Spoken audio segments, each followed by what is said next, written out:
Uh-oh, is this thing on? Y'all awake? What down, Joe? It's No Home TV here, back with another boxing video. Alright, y'all, I actually, it's been a little while for me. I was gonna make a video, well, actually I had made a video, I was gonna post it, but in light of the news that came out earlier today, that video is now null and void. I was gonna be talking about in that video, which I'm gonna be talking in this video about, you know, the stagnation of boxing, man. You know, motherfuckers is waiting and waiting and waiting and waiting and stalling out their careers, fighting once a year, fighting one good opponent once in a blue moon. You know, I had a laundry list of motherfuckers, you know what I'm saying, who I was gonna run down. Terrence Bud Crawford, we don't know what's going on with the Earl situation. We keep hearing that the fight's off, but you know, with that being the case, we also know that Bud doesn't want to fight Jerron Boots Ennis, kind of similar, eerily similar to how Canelo doesn't want to fight Terrence Bud Crawford. But then again, you know, Canelo don't want to fight nobody. He don't want to fight Benavidez. There's talks about him possibly fighting Munguia. We don't know. We really don't know. All we can really do is sit here and wait like some jilted lovers. It's fucking crazy. But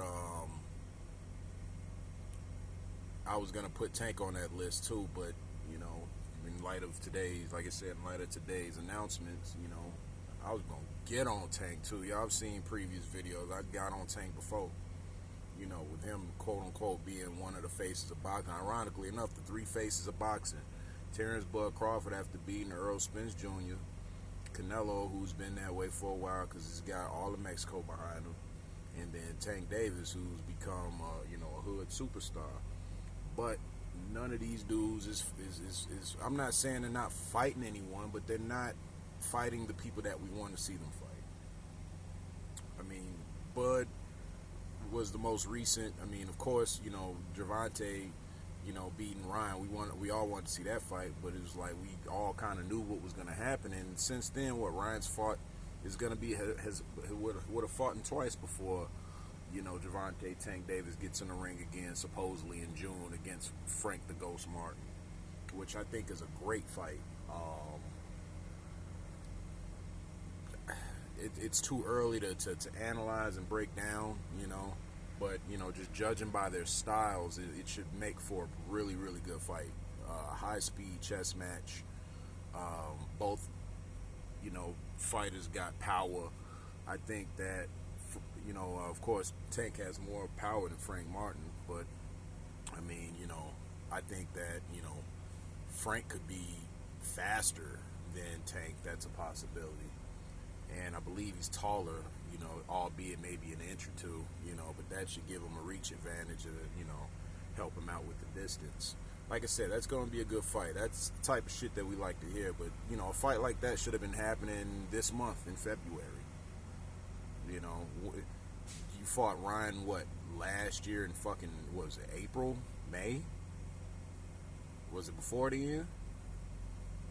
You know, here you got Ryan, but, you know, he lost to Tank, came back, fought Oscar Duarte after dealing with, you know, the bullshit with his promoters, you know, and they turncoat ass, crackhead ass Oscar and weirdo ass Bernard Hopkins. Want to see the kid lose. He goes in there, he beats Oscar Duarte. You know, he fumbles with, you know, his next opponent as far as who's he going to pick. Is it Rolly? Is it this guy? Is it that? And it ends up being Devin Haney, which, like I said before in the previous video, I feel like he was kind of forced into this fight. But, I mean, you got to respect him because it's a tall order.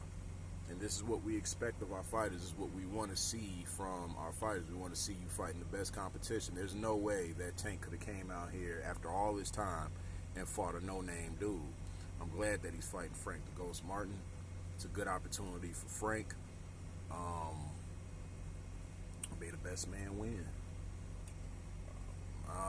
As of everything else is just kind of up in the air. David Benavidez, I heard, is going to be moving up. He's tired of being ducked by Canelo. He's tired of, draining himself down to 168. So he's going up to 175 to fight Vostok for an interim title, which could set up a possible, mega clash between him and Arthur Beterbiev, considering, Beterbiev gets past Bivol, which I believe he will. But I don't know, man. That's some stuff that's brewing up there at 175 that is good. It's on the grill right now, so it's got a slow simmer, got a slow cook. But Crawford, I don't know, man. What you doing? You need to know something, man, because you can't go from fighting Earl to fighting Joe Blow. It's not gonna be Charlo, because Charlo moved his dumb ass up to quote unquote chase greatness, got his ass whooped. Because moving up 2 weight classes has been proven in the past several times hardly ever works out in the guy that's moving up's favor. And Canelo's not fighting you. Tim Tsz유's tied up with Keith Thurman. So what's Bud to do?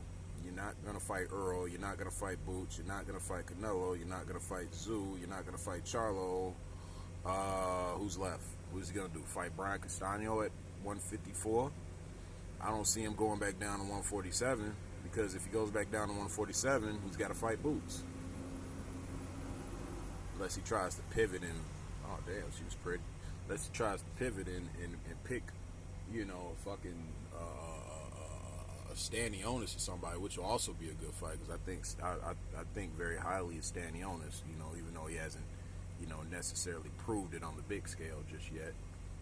But I mean, come on, man, we need to find out. We need to know. This is your career here, man. Like, you don't have years to be wasting at 35, 36 years old, and you're a boxer, and you're just now getting your first real mega fight. I mean, yeah, he's won big fights before, but everybody clown, like Teofimo, and a lot of people clown his resume and talk about how the guys that he's fought they wasn't always on up and all this other shit. But my opinion, I just think that in order to shut all that shit up, Crawford just needs to go on a tear and start fighting the biggest, baddest dudes out here. Motherfuckers are pointing at Boots, saying you fight Boots, you'll get credit for him. I don't want to hear that shit. Same thing as I feel with Canelo. If Canelo were to fight Terrence Crawford and he were to smash Terrence Crawford, even though weight would be considered an issue, or weight would be considered a factor, even still, I'm quite sure that Canelo would be getting all the credit that he was supposed to get for that fight. Anyway, man, it's No Home TV, man. I'll be back with another one. Peace.